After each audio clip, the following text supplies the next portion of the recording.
Tonight, we are opening a dossier that challenges the very foundation of human identity. We like to believe that our lives are a unique tapestry, woven by our choices, our environment, and our free will. We believe that we are the authors of our own story, that every decision we make branches out into a future that is ours alone. But what if the plot was written before you were born? What if your destiny was encoded in your blood, waiting to unfold regardless of where you live or who you love? Tonight, we delve into one of the most bizarre, compelling, and scientifically significant cases in the history of psychology. It is a story of two men separated by miles and secrets, yet bound by an invisible thread that pulled them toward the exact same life. This is the story of the Jim twins, Jim Lewis and Jim Springer, separated at birth and reunited at age 39, only to discover that they had been living the same life in parallel universes. Our story begins in 1939 in the quiet state of Ohio, USA. A woman gives birth to identical twin boys. In any other circumstance, this would be a moment of pure joy, a doubling of blessing for a family. But this was not any other circumstance. These were the days of the Great Depression, and the adoption system was opaque, secretive, and often ruthless. For reasons lost to history, perhaps financial struggle, or perhaps social stigma, the mother could not keep them. The twins were separated immediately. One was adopted by a family named Lewis, the other by a family named Springer. There was no ceremony, no paperwork linking them was kept accessible. They were taken to different homes, miles apart, raised without any knowledge of the other's existence. In the archives of the adoption agency, their connection was severed. They were no longer brothers, they were strangers. Both boys were given the name Jim, just Jim. And so two identical souls began their journey under the same name, walking paths that should have diverged forever. Imagine for a moment two lines drawn on a map. They start at the same point, but then diverge sharply. One goes left, one goes right. They should never meet again. Jim Lewis grew up in a town called Lima. Jim Springer grew up in a town called Acorn. They were 40 miles apart, yet worlds away. As children, both Jims struggled in school. It was not because they lacked intelligence, but because they had a specific, peculiar difficulty with spelling and mathematics. Both hated gym class. Both excelled in mechanical drawing. As they grew into men, the parallel lines began to look less like coincidence and more like a script being followed by an invisible hand. Jim Lewis became a deputy sheriff. Jim Springer worked in security. Both roles involved authority, uniforms, and a sense of protecting others. They both pursued careers that placed them in positions of guarding the peace without ever discussing it. In their personal lives, the eeriness deepened to a level that defies logical explanation. Both men married women named Linda. Can you imagine the odds? In a sea of names, Mary, Susan, Elizabeth, both chose Linda, and both marriages ended in divorce. But the story doesn't end there. Both men remarried, and both men married women named Betty. They didn't just share wives' names, they shared habits. Both smoked Salem cigarettes, both drank Miller Lite, both suffered from severe tension headaches that would strike at unpredictable times. Both had a habit of biting their fingernails down to the quick. Even their leisure time was synchronized. Both enjoyed carpentry. Both drove the same car, a light blue Chevrolet Caprice. Both vacationed in Florida at the same 3-block stretch of beach. For 39 years, they lived these lives, unaware, unconnected, two mirrors reflecting the same image in different rooms, waiting for the moment the glass would break. The year is 1979. The silence is broken. Through a chance connection, a friend of Jim Springer mentioned he had a twin brother. The news rippled through the community. Eventually, it reached Jim Lewis. Imagine the phone call. Imagine the voice on the other end. It wasn't just similar, it was identical. The timbre, the pitch, the laugh. They agreed to meet. January 1979, Ohio State University. When they walked into the room, it wasn't just a meeting, it was a collision of realities. They looked identical, same height, same weight, same receding hairline, same posture. But the shock came when they started talking. They didn't need to introduce themselves. They knew. In the first hour, the list began to emerge. "I named my dog Toy," said Jim Lewis.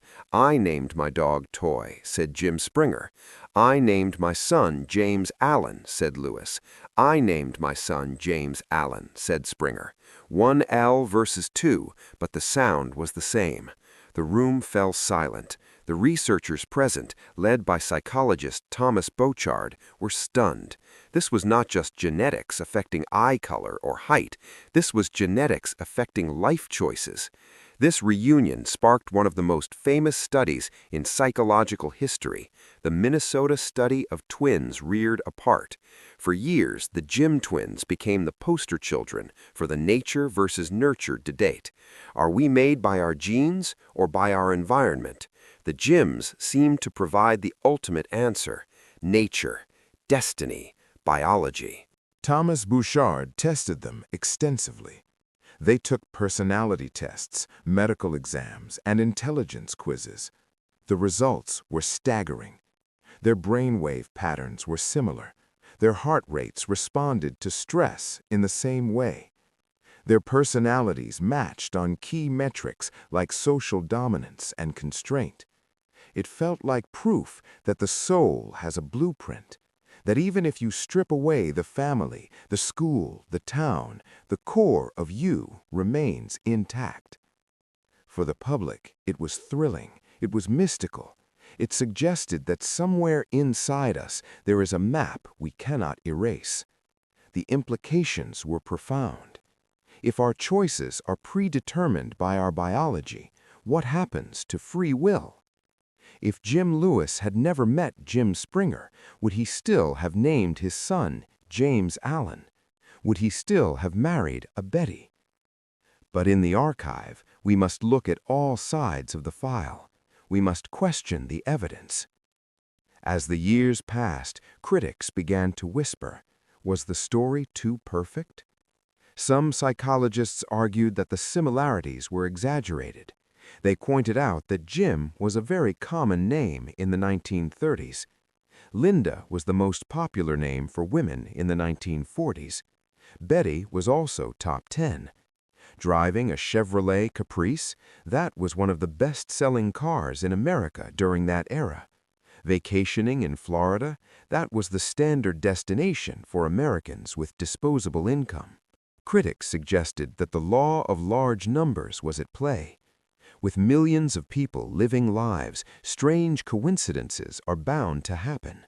When you look hard enough for similarities, you will find them.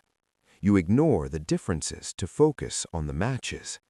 For example, one Jim worked night shifts, the other worked days. One was more outgoing, the other more reserved. They did not look exactly alike upon closer inspection. Yet, even the skeptics could not explain everything. The dog named Toy, the son named James Allen, the chain of wives named Linda, then Betty, the specific brand of cigarettes. These details feel too specific to be random noise. They feel like signals. Jim Springer passed away in 2019. Jim Lewis is still with us. Over the decades, they remained close. They celebrated birthdays together. They finished each other's sentences. They said they could feel when the other was in pain. Their bond transcended the 39 years of silence that had separated them. But what does their story mean for us here in the present? The Jim twins force us to confront an uncomfortable truth. We are not as unique as we want to believe. We are biological machines running software written in our DNA. But there is another way to look at it. Perhaps it's not about destiny. Perhaps it's about resonance. Two instruments made by the same luthier, tuned to the same frequency, will vibrate the same way when struck. The twins were not following a script. They were responding to the world in the only way their nature allowed them to. They were echoes of the same source, vibrating in harmony across the distance. As we close this file in the archive, the mystery remains unsolved. Science can measure their heart rates and compare their DNA, but it cannot measure the feeling of meeting your other half. The story of the Jim twins is a reminder that the world is stranger than fiction. It reminds us that connection exists in ways we cannot see. Whether it's genetics, destiny, or pure chance, the bond between these two men transcended 39 years of silence.